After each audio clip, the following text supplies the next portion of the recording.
Hey there, and welcome. Today, we're going to do a deep dive into one of my absolute favorite tools for talking about the past in English, the third conditional. If you've ever found yourself wishing you could go back and change something, well, this is the grammar that lets you talk all about it.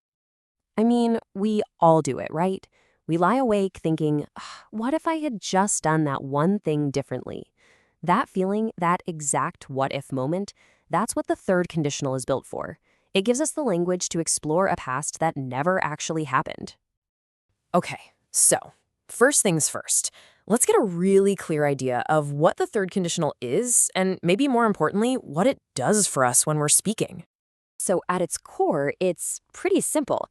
The third conditional connects two things in the past that didn't happen. You have an impossible past situation, and because of that, you have an unreal past result. This makes it the perfect tool for talking about regrets or missed opportunities, or just, letting your imagination run wild. Let's just break this classic example down. Think about it. Did she actually leave earlier? Nope. That's our unreal past situation. So, because she didn't leave earlier, did she catch the train? Again, no. That's the unreal past consequence. See how the two are totally linked? One thing didn't happen, so another thing didn't happen. Now, this is where people sometimes get a little tripped up. The second conditional. Just remember the second conditional is for what-ifs about right now or the future. Like, if I won the lottery, I would buy a boat. What we're focused on today, the third conditional, is only for what-ifs about the past. It's all done and dusted. That's a really key difference. All right, so now that we know what it's for, let's get into the mechanics. How do we actually build these sentences? I'm going to show you the exact blueprint, and I promise it's probably way simpler than you think. And here it is. It's basically a two-part formula. The condition part, that's your if clause, uses the past perfect. So that's had plus the past participle of the verb. Then the result part, or the main clause, uses would have plus another past participle. Let's see what that actually looks like. Here's that formula in action. If you had called me, bam, there's our past perfect condition. I would have helped you, and there's our result with would have. See? And the key thing to remember is that both of these things are in the past, and neither of them really happened. You didn't call, and I didn't help. And don't forget this little trick. You can totally flip the order for a different kind of flow. You can start with the result, I would have helped you, and then finish with the condition, if you had called me. The meaning stays exactly the same. It just gives you a little more flexibility when you're talking. Okay, you've got the basic structure down. That's awesome.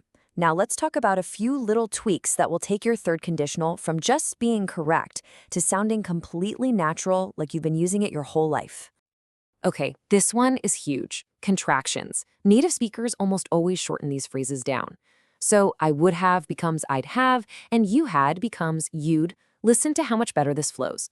I'd have joined the trip if you'd invited me. You'll even hear people mash it together more and say I'd have, though you don't usually see that written down. Here's another pro tip for adding a little more nuance. You can swap out would for could. Would usually implies a pretty definite result, right? But could opens up a possibility. So in this sentence, saving more money didn't guarantee a holiday, but it would have made a holiday possible. It's a small change, but it makes a big difference in meaning. All right, ready to level up? For now, getting into the really cool advanced stuff. We're going to look at how you can actually mix these conditionals to connect an unreal past with a very real present. Seriously, getting the hang of this is when your English will start to sound incredibly sophisticated. So you can mix these in two main ways. First, a past what-if can have a present result. For instance, if I had studied medicine, that's in the past, I'd be a doctor now. But you can also do the reverse. A present state can affect a past action. Like, if I were more confident, that's about me right now, I'd have spoken in the meeting yesterday. I know it's a bit of a brain bender, but it is so useful for talking about complex ideas. Whew, okay. We've covered the theory, the formula, and even the super advanced mixed version. Now, you know the best way to make all of this stuff stick, right? We gotta see it in action. So let's just run through a few more examples together. Look at all the different ways we can use this. The first one is a classic regret about wasting time. Then we've got a question, right? Imagining a different conversation. Then a great example of a negative, showing how a bad result could have been avoided. And there's our friend could have again, talking about a missed possibility. This structure is seriously everywhere. So when you boil it all down, the third conditional is basically your go-to tool for so much of how we think. You're going to use it for expressing regrets, for diving down those what-if rabbit holes, and for telling really rich, interesting stories about how the past could have been totally different. And to wrap this all up, I want to leave you with a question to get you using this grammar like right now. Think about your day yesterday. What's one thing you would have done differently if you'd known then what you know now?